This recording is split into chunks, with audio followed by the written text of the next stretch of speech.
Hello friends, welcome back to Angla Samhita YouTube channel. ఈ వీడియోలో మనం structure 6 that is subject plus verb plus noun or pronoun plus adjective కలిసి ఉన్నటువంటి sentences ని practice చేద్దాం. ప్రతి సెంటెన్స్ ముందుగా తెలుగులో ఉంటుంది, దాన్ని ఇంగ్లీష్ లోకి మనం తర్జుమా చేస్తాం. తర్జుమా చేసిన తర్వాత అందులో సబ్జెక్ట్ ఏది, వర్బ్ ఏది, నౌన్ ఏది, ప్రొనౌన్ ఏది అండ్ అడ్జెక్టివ్ ఏది అనేటువంటిది స్ప్లిట్ అప్ నేర్చుకుందాం.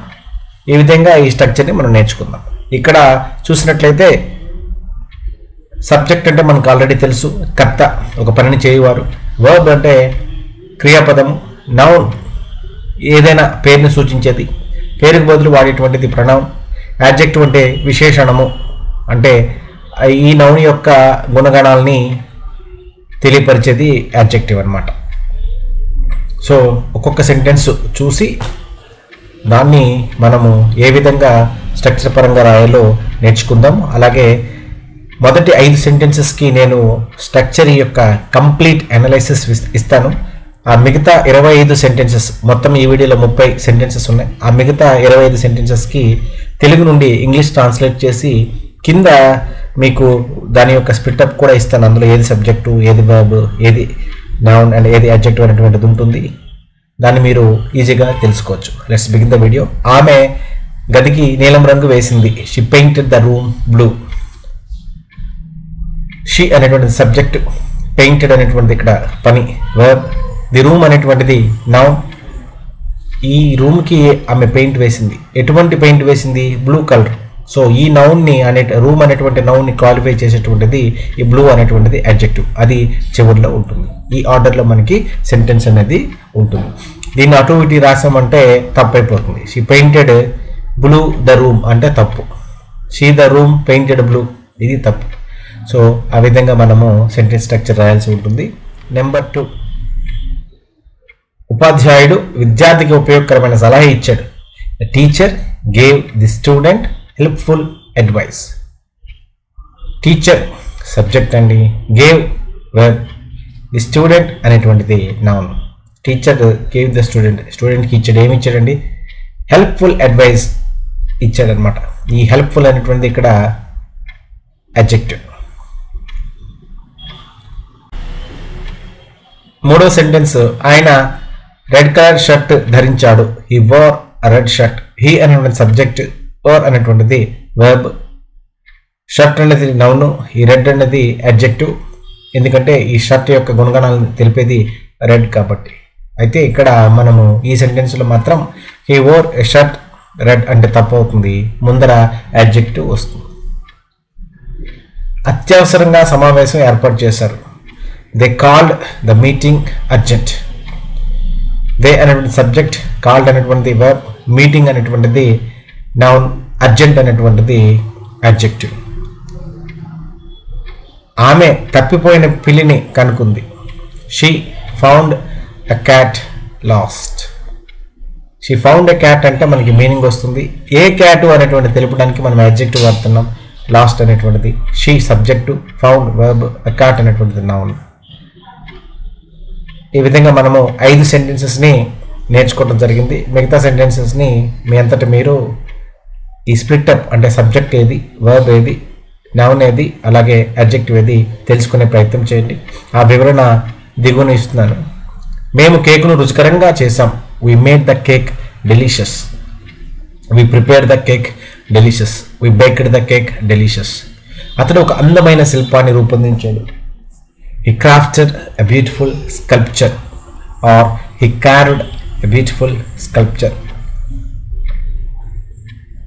కళాకారుడు అద్భుతమైన కుడ్య చిత్రాన్ని సృష్టించాడు. కుడ్య చిత్రం అంటే అండి మ్యూరల్ పెయింటింగ్స్ అంటాం. అంటే గోడ మీద వేసేటువంటి చిత్రాన్ని కుడ్య చిత్రాలు అంటారు. కుడ్యము అంటే గోడ కాబట్టి.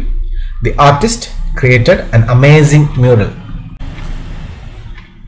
ఆమె కొత్త డ్రెస్ కొనుక్కుంది. She bought a new dress.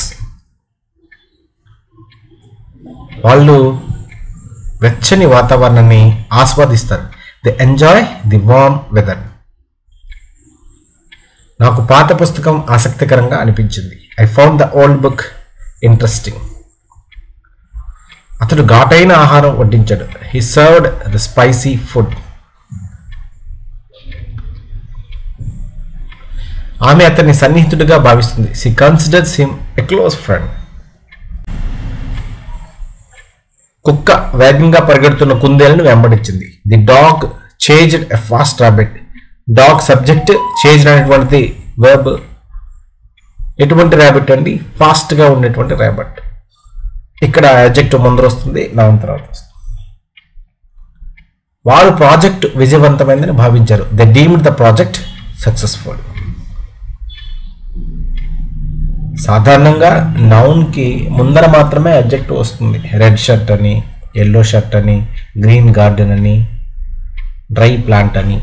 ఈ స్ట్రక్చర్లో మనకి రాసేటప్పుడు ముందర నౌన్ వచ్చి తర్వాత అడ్జెక్టివ్ అనేది రావడం జరుగుతుంది.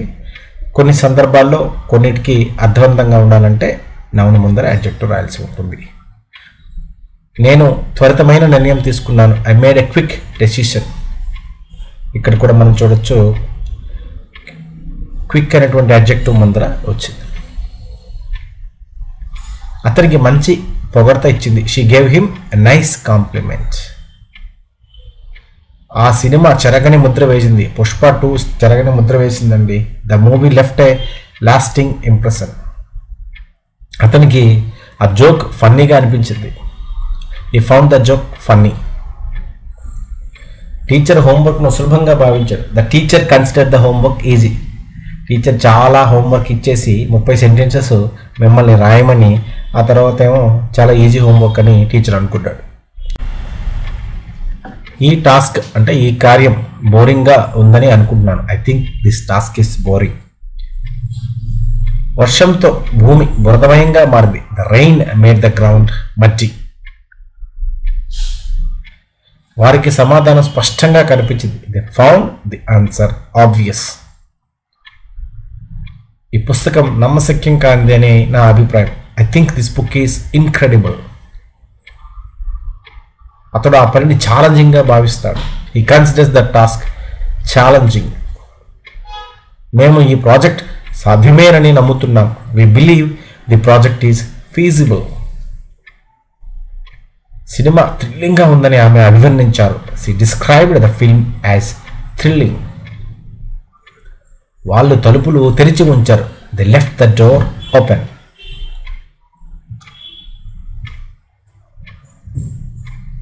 ఓకే ఫ్రెండ్స్, ఈ విధంగా మనం ఇవాళ స్ట్రక్చర్ 6 అంటే subject plus verb plus noun plus adjective or pronoun plus adjective or adjective plus noun, ఈ విధంగా సెంటెన్సెస్ని కన్స్ట్రక్షన్ చేయడం నేర్చుకున్నాం.